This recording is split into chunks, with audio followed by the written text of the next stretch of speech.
Your Excellency, we were talking about people-to-people contact between Bulgaria and India, inflow of tourists, outflow of tourists to Indian tourists to Bulgaria, people from Bulgaria coming to India, and then student exchange program in the sector of education, exchanges in the sector of university education, and research also. So, what is the really the state of affairs in that?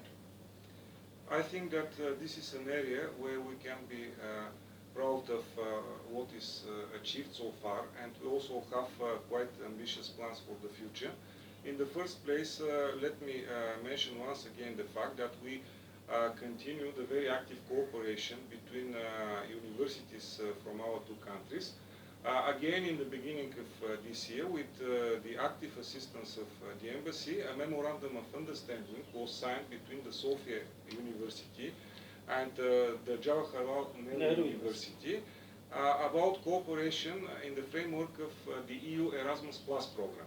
It envisages a lot of exchanges, and we think that it is really something which both countries can be proud of.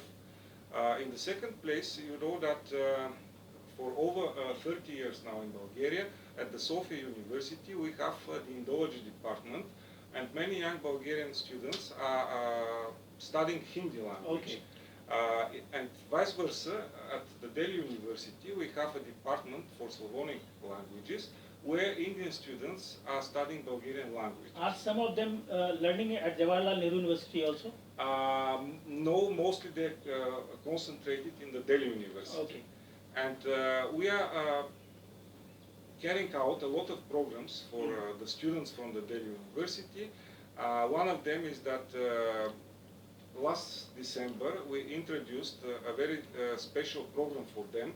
They come here in batches and they spend up to 2 weeks with us, okay, training the Bulgarian language knowledge, also learning about the cultural and the educational exchanges between the two countries. Mm-hmm. I think that this is a very productive formula which has been highly appreciated by the leadership of the Delhi University and also by ourselves. Okay, sir. And what is the state of tourist flow? What is the tourist flow? We again can be, of course, proud of what is being achieved.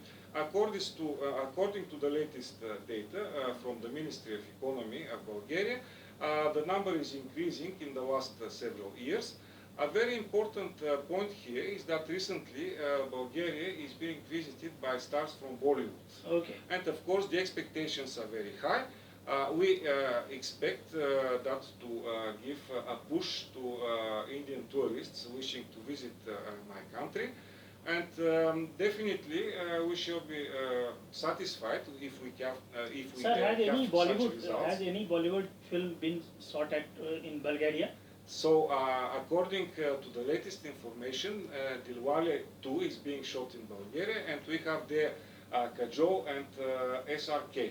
Okay. So I think that would be a very good... So your message for Kajol and SRK, what would be in that so that we can convey it to, through diplomacyindia.com to them? I think that they are conveying quite an important message, and we really appreciate what they are doing. It should, of course, be supported by everybody, and we are trying to do this, and we are also trying to work here in Delhi and back there in Sofia for sustaining this impulse, for encouraging the inflow of tourists. And probably one of the things which could be achieved in this area is for my country to be granted the visa on arrival status, which has already been granted to other countries. That would be highly appreciated, and the number of tourists, Bulgarian tourists coming to India will increase from 500 to, I guess, more than 500-600. So okay, this is really something. Has Bulgaria extended this visa on arrival to India? No, we have done something else. We have taken decision according to which all Indian citizens who possess valid Schengen visa, they can visit Bulgaria without Bulgarian visa. This is the first step, and the second one is that this visa could even be used, but if it is still valid, it will be accepted for Bulgaria. Okay.